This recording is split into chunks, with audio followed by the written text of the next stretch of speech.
बरेच दिवस झाले होते. हस्तिनापुरात आल्यापासून केवळ एकदाच मी चंपानगरीला जाऊन आलो होतो. तेही गुरुद्रोणांनी आपल्या शिष्यांची परीक्षा घेतली होती त्यावेळी. त्यानंतर 5 वर्ष उलटली होती. मनात असून सुद्धा एकदाही मला या 5 वर्षात चंपानगरीला जाता आलं नव्हतं. कारण येथे मी एक विद्यार्थी म्हणून आलो होतो. सुदैवानं मला माझे गुरु चांगले लाभले होते. गुरूंचे गुरु असं ज्यांचं वर्णन करता येईल असे ते होते. साक्षात सूर्यदेव माझे गुरु होते. हस्तिनापुरातल्या आखाड्यातील दगडी चौथऱ्यावर उभे राहून मनाच्या निर्धारानं मी त्यांचं शिष्यत्व पत्करलं होतं. त्यांनीही मला आत्तापर्यंत आपल्या लाडक्या शिष्यासारखं वागविलं होतं. या 6 वर्षाच्या कालात, या अर्ध्या तपात त्यांनी किती अवघड रहस्य मला सांगितली होती.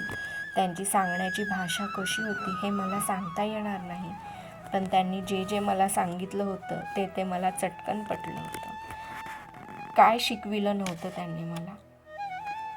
बाणाच्या अवघड फेकी, द्वंद्वाच्या अवघड हात, घोडा, हत्ती, उंट यांच्या नाठाळ सवयींना ताळ्यावर आणण्याच्या कला, सगळं त्यांनी माझ्या कानात सांगितलं होतं. गुपचूप, मूकपणे. रोज सकाळी आपल्या कोवळ्या किरणांनी असंख्य कळ्यांच्या मिटलेल्या पापण्या उघडताना ते मला सांगत, "कर्णा, तूही असंच झालं पाहिजेस. आपल्या जवळचं सर्वस्व मुक्त हस्तानं भेटेल त्याला देऊन तू तुझ्या सानिध्यातील सगळ्यांचं जीवन उजाळलं पाहिजे."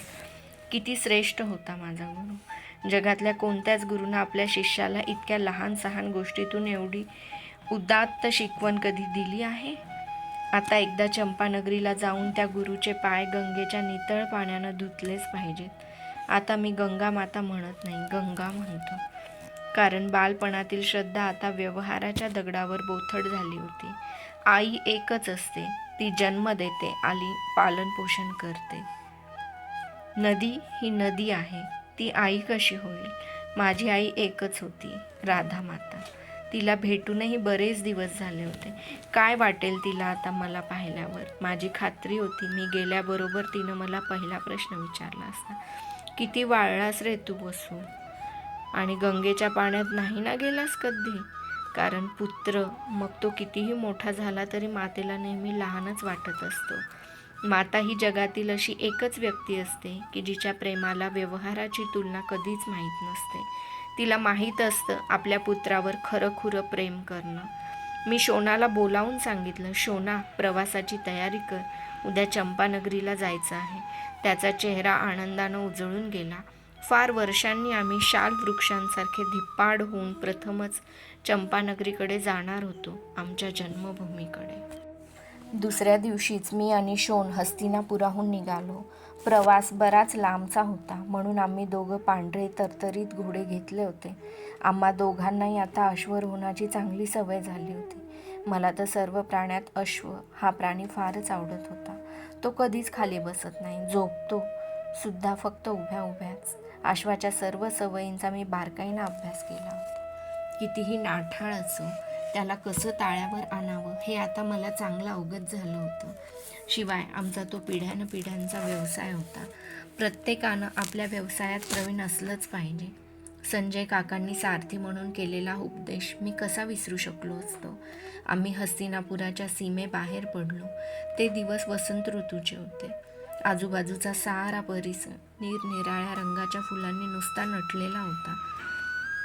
बाव्यांची झाडे लहान लहान पिवळ्या फुलांची जर्द झाली होती. खैराची झाडे तामसर फुलांनी डवरली होती. अंजनीची झुडपं निळ्या फुलांनी शोभिवंत दिसत होती. त्या सगळ्या झाडांवर निसर्ग देवतेची झालेली कृपादृष्टी पाहून पळसाला फारच राग आला असावा. त्याचं सगळं अंग रक्तवर्णी तांबड्या फुलांनी फुललेलं होतं. सगळ्या झाडात तो त्यामुळे एकटाच उठून दिसत होता. त्या सगळ्या फुलांचा मिळून एक संमिश्र सुवास असं म्हणतात दरवळत होता. शेंड, क्रोंच, भारद्वाज, कोकिळ, कपोत अशा निरनिराळ्या पक्ष्यांचा हा संमेलनाचा काळ होता. आपणाला माहीत असलेली सगळी गाणी ते उंच स्वरात म्हणत होते. वसंत म्हणजे निसर्ग देवतेची मुक्त रंगपंचमी. वसंत म्हणजे सप्तस्वरांचा एकमेकांच्या हातात हात घालून उभा राहिलेला खेळगड्यांच्या हुतुतूचा संच.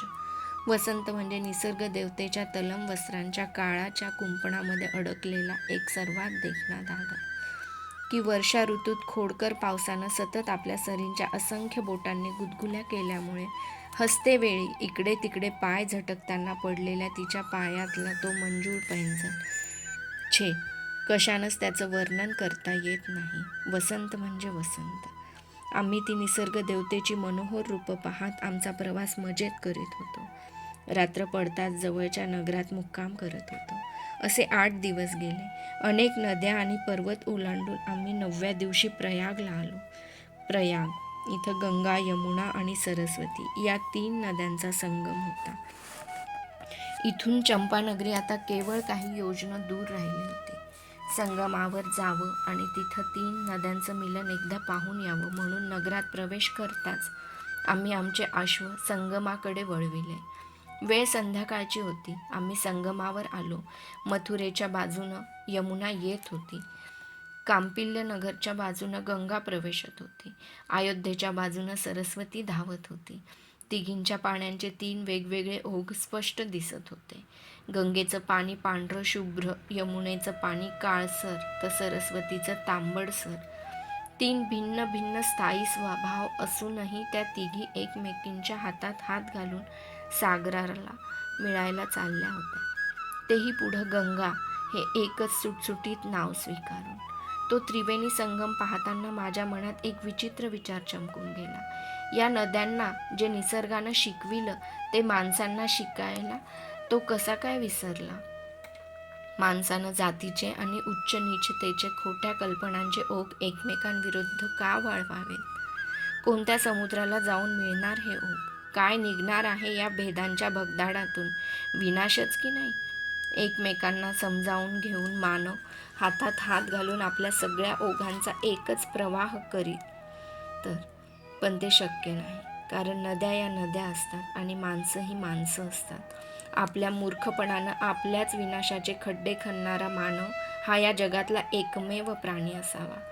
मी त्या 3 नद्यांचं एकत्र झालेलं ओंजळभर पाणी घेतलं आणि त्याचं अर्ध्य सूर्यदेवांना देत मनोमन म्हणालो, देवन, या 3 नद्यांच्या अंगी आहे ती सहनशक्ती मला द्या. इतरांना नीट समजावून घेण्याची बुद्धी मला द्या. अहंकाराचा स्पर्श सुद्धा माझ्या मनाला कधी होऊ देऊ नये. अश्वांना पाणी पाजून आम्ही नगरात येण्यासाठी वळलो. अश्वांचे वेग हातात घेऊन आम्ही चाललो होतो.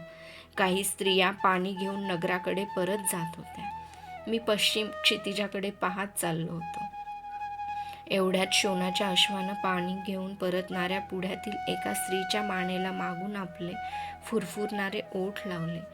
त्याच्या थंडगार अशा स्पर्शानं ती स्त्री घाबरली, किंकाळली. तिनं डोक्यावरचा घडा सरळ फेकून दिला.